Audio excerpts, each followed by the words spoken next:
মিজানুরকে ছেড়ে দেন, তার কাজটা তার করতে দেন। অন্তত সে অন্যায় করলেও তার কারণে তো বহু মানুষ খাইতে পারত। গরুর মাংস দিয়ে ভাত খাওয়া, এটা ঢাকা শহরের অনেক মানুষের কাছে স্বপ্নের ব্যাপার। আরো একটা রিপোর্ট দেখলাম, সেটা হলো 100 টাকায় গরুর মাংস ভাতের দোকানটি উচ্ছেদ। সেখানে কেন ভিড় হতো? একদম খুব মানে পরিষ্কার কথা, যেখানে অন্যান্য জায়গায় 180 টাকা, 200-220 টাকায় খাওয়া যেত, একমাত্র সেই চালু করছিল 100 টাকায় গরুর মাংস ভাত বিক্রি। এটা ব্যাপকভাবে ছড়ায় পড়ে। তারপরে উচ্ছেদ হয়েছে। রাজধানীর শেওড়াপাড়া বাস স্ট্যান্ড থেকে তালতলা এলে হাতের বাঁদিকে ফুটপাতে ছিল মিজানুরের দোকানটি। পুরাতন বিমানবন্দরের দেয়াল সংলগ্ন এই ফুটপাতে আরো কয়েকটা দোকান ছিল, সেগুলো ছিল খাবার, চা, রিক্সা মেরামতের দোকান। এটা বছরখানেক আগেই ভাইরাল হয়েছে। কবে দোকানটি বসেছিল জানা যায়নি, তবে এটার যখন কি ভিডিওটা কেউ করে তখন এটা ব্যাপকভাবে ভাইরাল হয়। ভাইরাল মিজান নামে সে পরিচিতি পায়। ডিএনসিসির উচ্ছেদ অভিযানের আগে আর এক ঘটনায় 9ই আগস্ট মিজানুরকে গ্রেপ্তার করে কাফরুল থানা পুলিশ। তার বিরুদ্ধে সরকারি কাজে বাধা দেওয়ার অভিযোগ আনা হয়। পরে ভ্রাম্যমাণ আদালত মিজানুরকে 15 দিনের কারাদণ্ড দেয়। যাই হোক, এখন কথা হলো অবৈধ বিদ্যুৎ সংযোগ বিচ্ছিন্ন করতে যে তার এটা নাকি চড়াও হয়। ভিডিও দেখলাম, মিজানুর যেভাবে চড়া হয়েছে কাজটা ঠিক হয়নি। কিন্তু যে কাজটা সে ঠিক করতো সেটা হলো গরিব মানুষের গরুর মাংস, এটা জানার খুব প্রিয়। সেটা 100 টাকায় সে গরুর মাংস আর ভাত বিক্রি করত। এইটা আর কেউ এখানে আসে যে এই রিপোর্টেই দেখা গেছে যে 2014 সালে প্রতি কেজি গরুর মাংসের দাম গড়ে 300 টাকা ছিল। এরপর তা আরো বাড়ছে। বর্তমানে কেজি প্রতি মাংস 780 থেকে 850 টাকা। তো এইরকম এক বাটি গরুর মাংসের দাম পড়ে 180 থেকে 220 টাকা। বাটিতে ছোট ছোট কয়েক টুকরো মাংস থাকে। ভাত সহ গরুর মাংস খেতে খরচ পড়ে কমপক্ষে 220 থেকে 250 টাকা।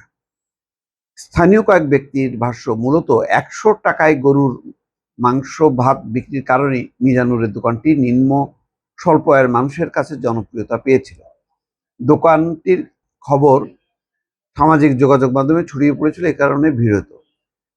ফুটপাতের অবৈধ দোকানটি উচ্ছেদ হয়েছে। এই দোকানটা ছিল অবৈধ, কিন্তু গরুর মাংসের দাম কমানোর কোনো কার্যকর উদ্যোগ দেখা যাচ্ছে না। মাংসের দাম তো কমলো না, উচ্ছেদ হয়ে গেল। মানুষ খাইতে পারত, স্বল্প আয়ের মানুষ। তার কি কোনো বিকল্প ব্যবস্থা থাকলো? অন্তত সরকারের টিসিবি বা অন্য কোনো স্বেচ্ছাসেবী সংগঠন, কত সংগঠন, ঢাকা শহরে কি এরকম 20-50টা দোকান খোলা যায় না, যেখানে মানুষ এই মিজানুরের মতন 100 টাকায় গরুর মাংস আর ভাত খাওয়াবে মানুষকে? যদি তাই না করা যায় তাহলে মিজানুরকে ছেড়ে দেন, তার কাজটা তার করতে দেন। অন্তত সে অন্যায় করলেও তার কারণে তো বহু মানুষ খাইতে পারত। গরুর মাংস দিয়ে ভাত খাওয়া, এটা ঢাকা শহরের অনেক মানুষের কাছে স্বপ্নের ব্যাপার।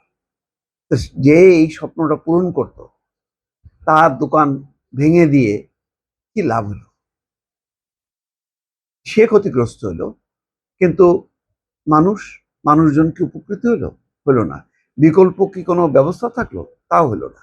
অন্তত এই ঘটনার পর আমি প্রধানমন্ত্রীর দৃষ্টি আকর্ষণ করছি যে দয়া করে 100 টাকায় যেন মানুষ, প্রধানমন্ত্রী আমি জানি যে তার দপ্তরে 150 টাকার মধ্যে গরুর মাংস না, সেখানে সবজি তরকারি এটা এটা ধরেন, কিন্তু সাধারণ মানুষের প্রিয় জিনিস হচ্ছে গরুর মাংস ভাত। অন্তত এই ব্যবস্থাটা অন্য কোনো বিকল্প উপায়ে তিনি যদি করতে পারেন, আমার ধারণা যে মানুষ মিজানুরের দুঃখ ভুলে গিয়ে সরকারের প্রতি অনেক বেশি সহানুভূতিশীল হবে। যে সরকার এইরকম মানে ঢাকা শহরে অন্তত 50টা জায়গায় হোক, 20টা জায়গায় হোক চালু করছে, যেখানে এই গরুর মাংস ভাত 100 টাকায় পাওয়া যায়। এটা করে দেখান। এটা করে যদি সরকার নাও করে, কত বিত্তশালী মানুষ আছে তারা করেন না ভাই। প্রচুর টাকা ইনকাম হয়, প্রচুর টাকা অপচয় হয়, কিন্তু এই মানুষের পেটে গরুর মাংস আর ভাত একটু জোগানোর ব্যবস্থা করেন। আমরাও একটু রিপোর্ট করি, আমরাও বলি যে না, মহতী উদ্যোগ আছে, মহতী লোকজন এখনো বেঁচে আছে এই সমাজে।